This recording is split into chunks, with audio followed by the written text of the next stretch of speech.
All right. So you just spent 45 minutes diagnosing the problem. You know exactly what's wrong. You're confident in your solution. And then your homeowner says, let me think about it. Or worse, hey, I want to get a second opinion. And you're standing there thinking, what just happened? I explained everything. They should get it. Here's what actually happened. You didn't show your work. So I'm Sam Wakefield, and this is Close It Now.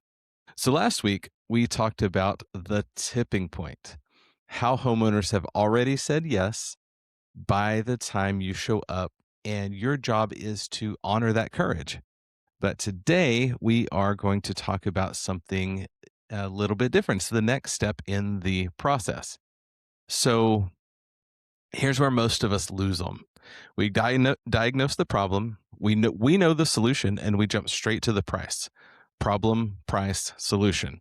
And somewhere in that equation, we left out the most important part, the bridge. And that's what we are going to talk about today. So excited for this episode. Welcome back, everybody. This is Close It Now.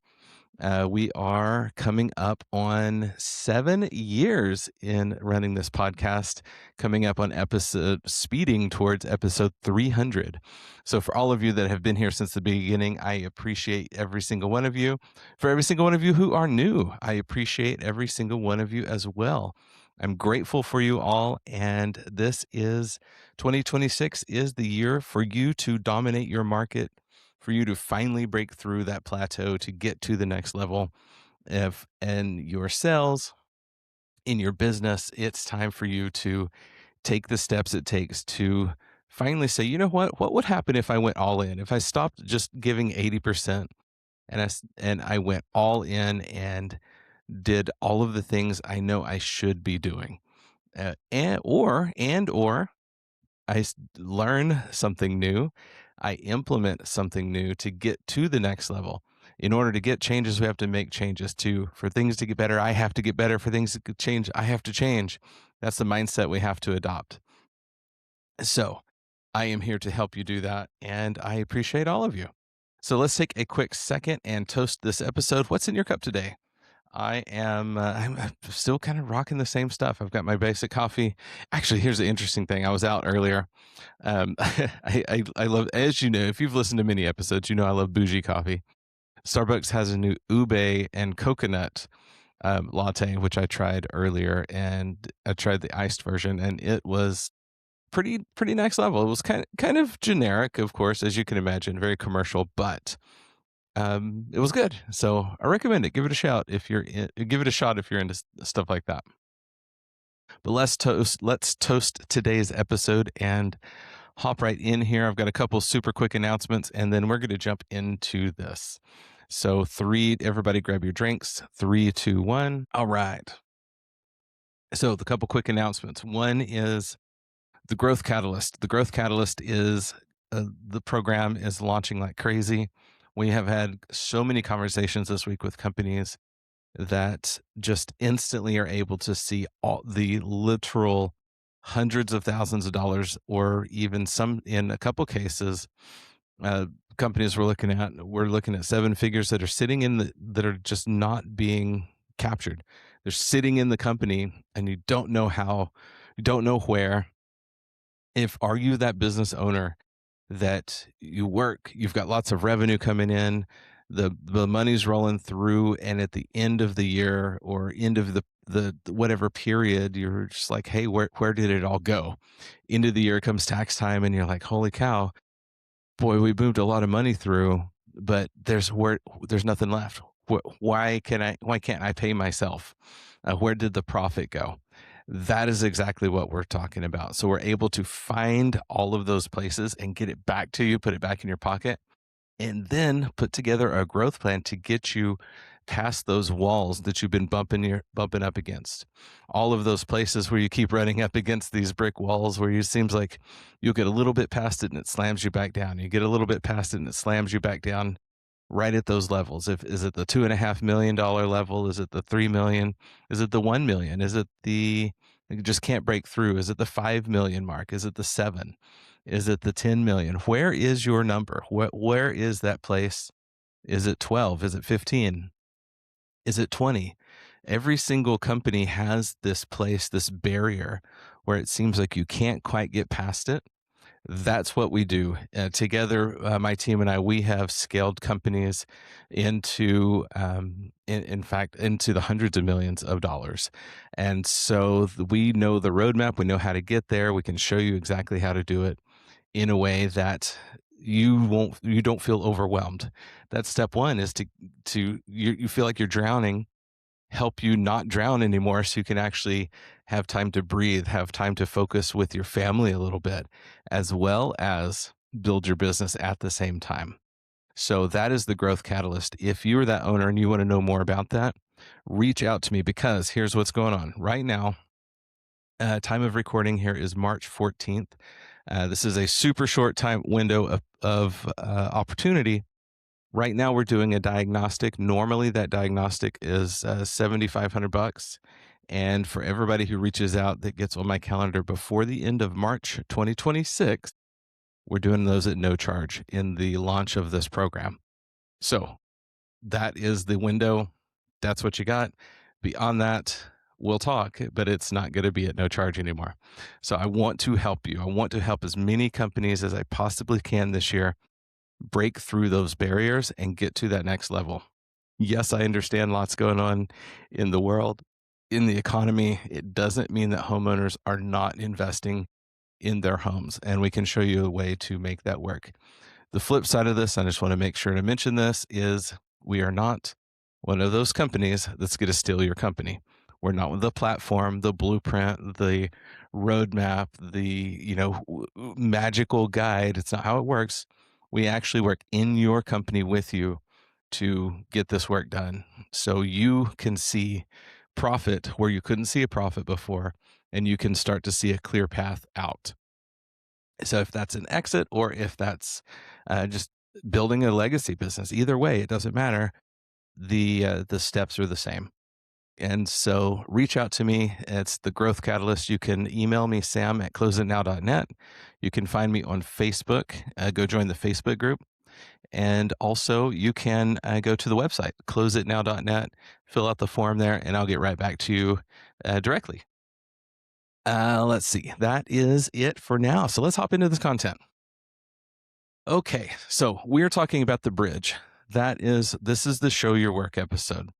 So with the bridge, let me explain what I mean here. So I want you to think back to math class. Remember when you'd solve a problem, you'd write down the answer. Your teacher would give you the answer, and you'd write down, give you a problem, you'd write down the answer. Even if the answer was correct, it's still wrong. They'd still mark it wrong. Why? Because you didn't show your work. The answer is not the issue. The issue is the teacher couldn't see how you got there.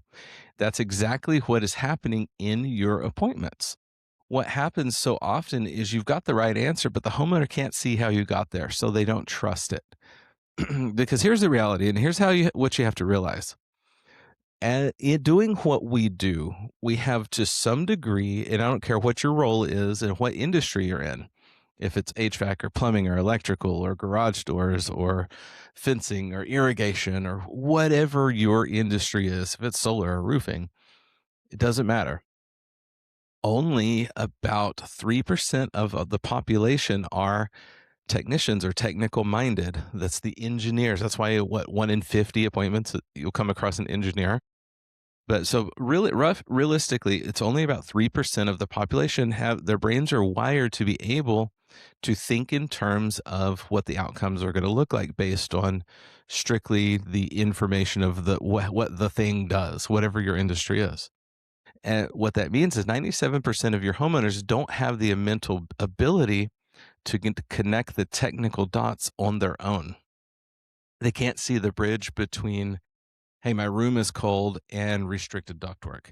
They can't connect no hot water on the third floor to undersized water heater.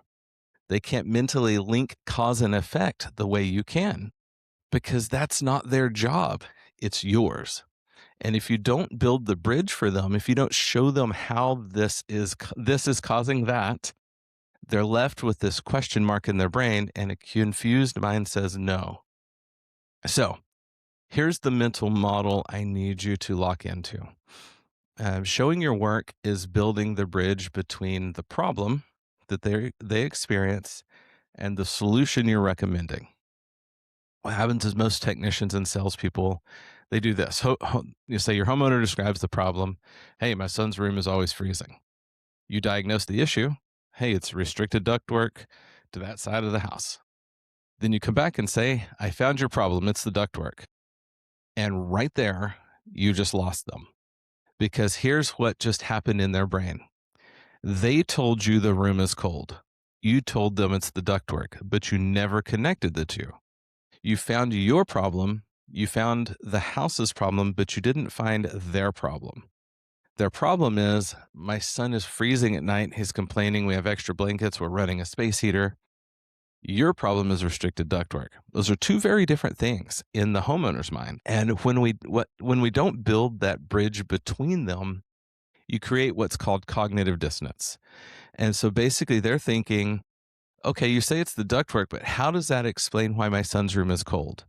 And because 97% of people can't make the connection on their own, they're left uncertain.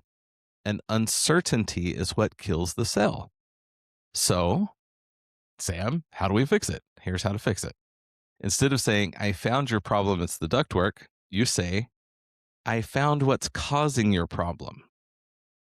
Can you see the difference? I found your problem equals technical diagnosis. I found what's causing your problem.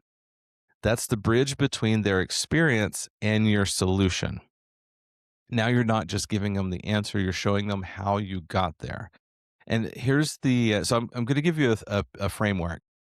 So whatever the situation is, whatever it is you're trying to explain, this is the formula for connecting the dots for them and showing your work so they can clearly see what's causing it, because somebody's not going to invest money into something that if they're not true, if they don't have the confidence that that's truly what's causing their problem. And so step one is the past. Step one is we've got to acknowledge what's happening, right? So this is where you acknowledge their experience in their words. So I'm going to use the same example and run through the language here because it's a simple example. But what I want all of you listeners to do is, it, yes, apply this to this particular example because I know some of you will have this experience. But also think how you can apply this to your other situations.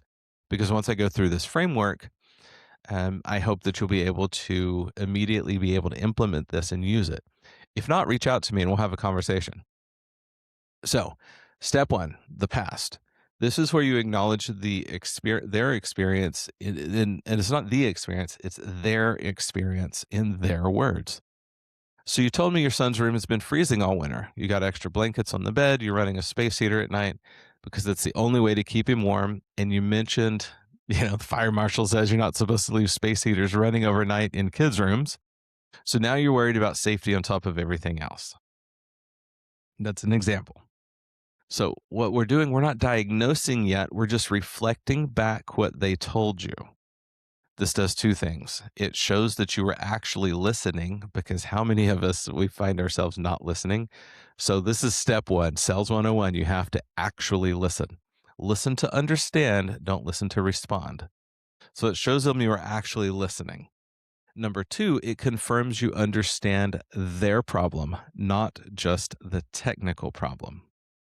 So that's part one. So part two is the now, snapshot of reality. What's causing it? So this is where you connect the dots between what you found and what they're experiencing. So, and here's an example script around that, or just language pattern. So here's what I found that's causing the problem. The ductwork to that side of the house is restricted. There's not enough airflow getting to your son's room. So when the furnace is running, the heat is going everywhere else in the house, but not there. Can you see how that restricted ductwork is causing his room to stay cold? Notice the question at the end. Can you see how this is causing that?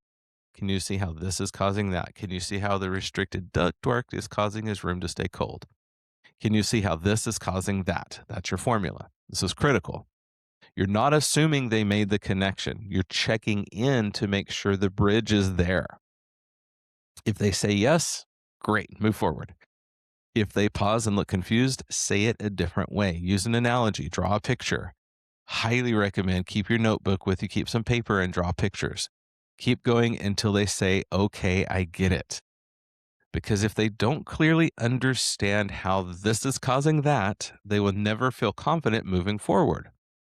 And once they truly understand this, then and only then can we move on to part three, which is the future. So this is moving forward. This is finally to the solution. So only now do we talk about this. So here's the language, an example language pattern around that. So moving forward, here's what we'd need to do to solve that. We would need to address the ductwork to get proper airflow to his room. That way, when the furnace runs, the heat will actually get there. No more freezing, no more space heater, no more safety concerns. Can you see how doing this is going to solve that problem for you? Again, notice the check in question. We're making sure they see a path from problem to solution. Past, now, future. Problem, cause, solution. That is showing your work. So let me show you what this looks like in a real appointment.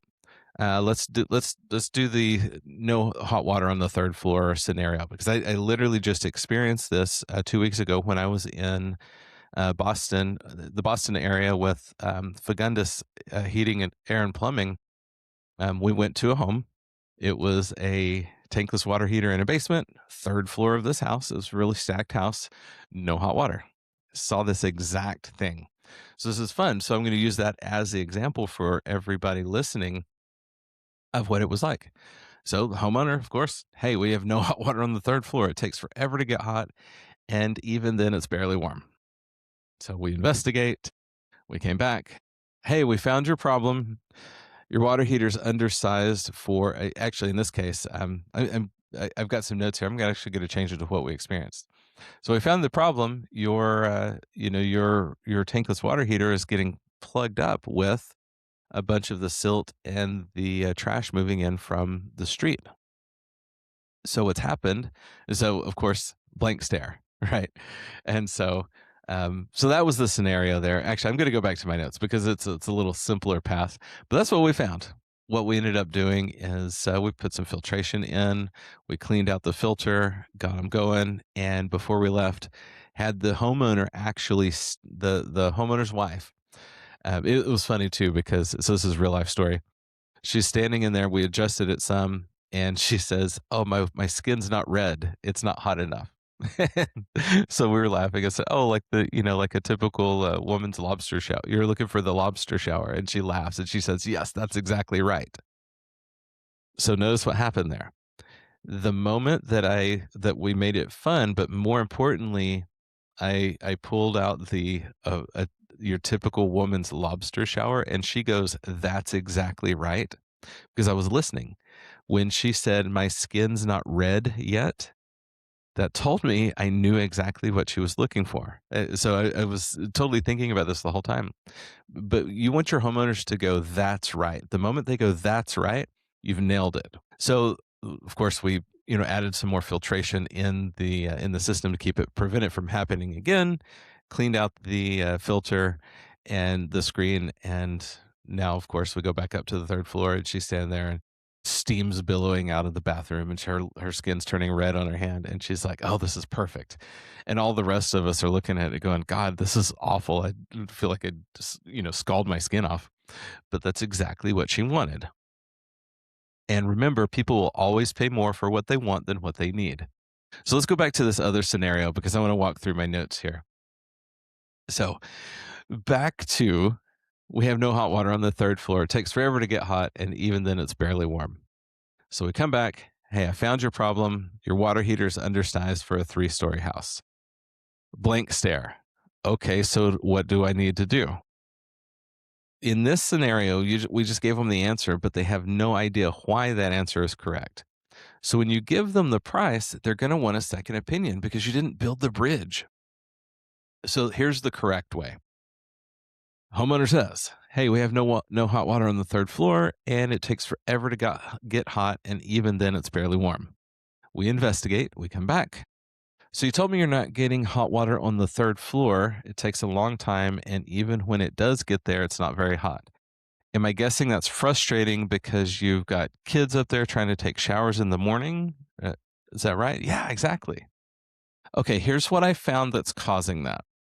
Your water heater is a 40-gallon unit. For a single story house, that's fine, but you've got 3 floors. By the time the hot water travels all the way up to the third floor, it's already cooled down. And because the tank isn't big enough to keep up with demand, you're running out of hot water before it even gets up there. Can you see how having an undersized tank is causing you to lose heat and volume by the time it reaches the third floor? Then, of course, the homeowner goes, "Well, yeah, that makes total sense." So then, moving forward, we have a couple options for you. We could look at, so is it okay if I show you several different options? And then you can choose what will be the best fit for you and your family. Permission question. They say, yes, of course. That's exactly why you're here. And so now we know we're on the right track because they're using that's exactly why language. So moving forward, what we need to do is either upgrade to a larger tank, probably a 50 or 75 gallon, depending on your usage, or what we could look at is have you ever heard about what's called a tankless water heater? Now, quick pop out for all of you plumbers in the world. Do not assume that your homeowner knows what a tankless water heater is or does, because most don't if they've never had one. And even the people that have one normally don't know how it operates, how to maintain it, any of that. So many times we make way too many assumptions about what homeowners know.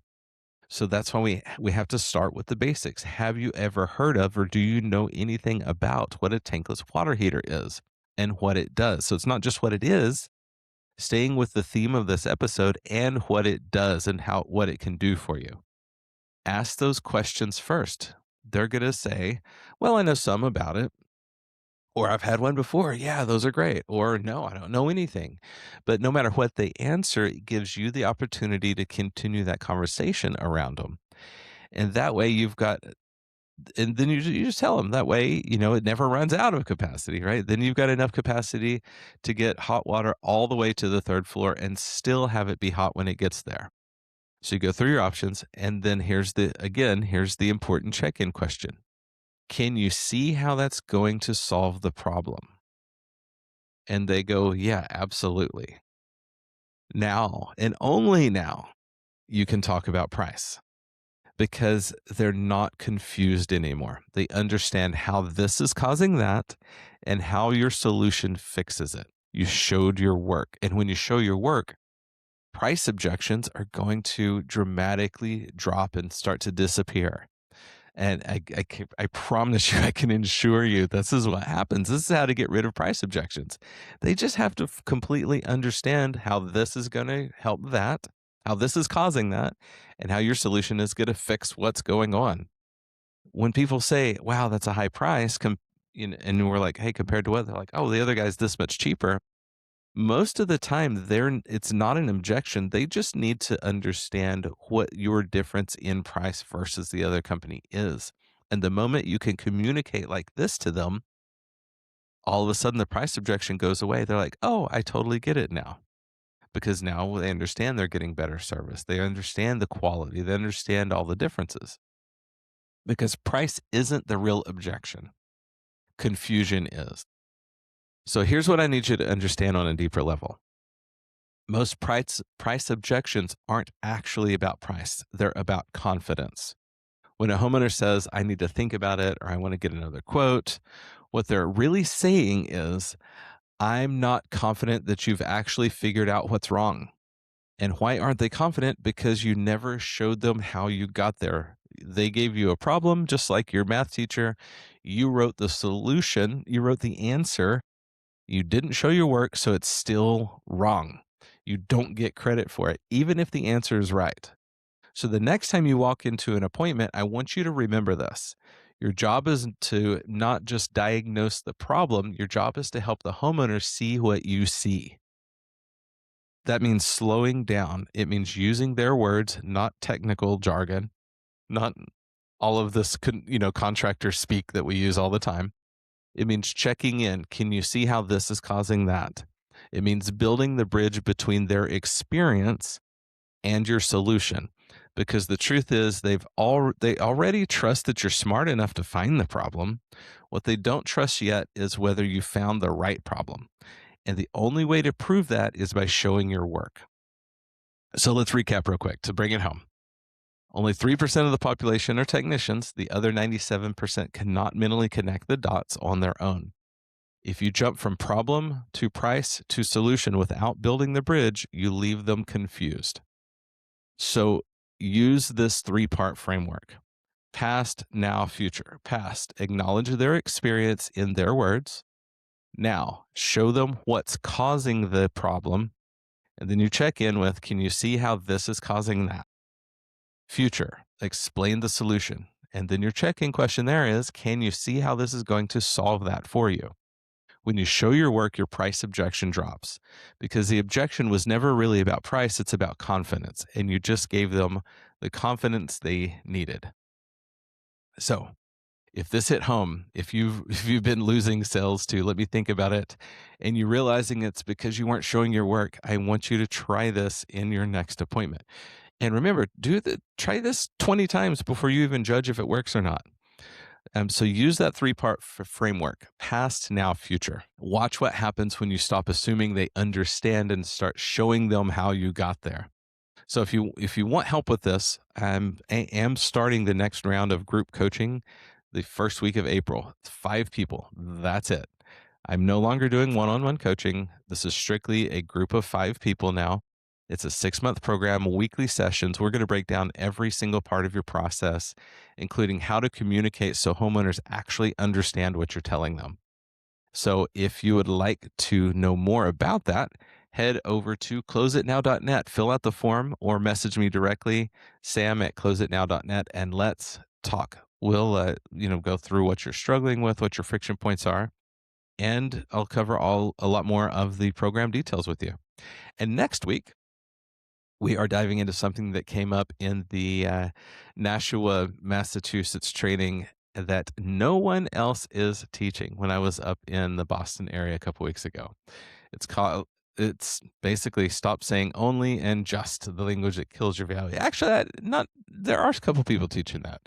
I know that there are a couple great trainers out there that talk about the power of language, but I'm good as more than likely it's going to be different than you've ever heard it, because if you've listened to many of my podcasts, I talk about very different things. So the words you use reveal whether you actually believe in what you are selling. So I'm Sam Wakefield. This is Close It Now. If you've ever gotten value from the Close It Now podcast, I would ask you to go leave me a 5-star review. You can do that at Apple Podcasts, and you can also do that. Go find me on Google, and the link for Google reviews will be in the show notes. So I would love it. Go leave me a 5-star review. If I read your review on an episode and you hear it, you will have earned yourself a 1-hour coaching session with me. And never has anyone ever done that and not left with a massive aha moment that they were able to immediately use and increase their numbers. So until next time, everybody, you go become someone worth buying from.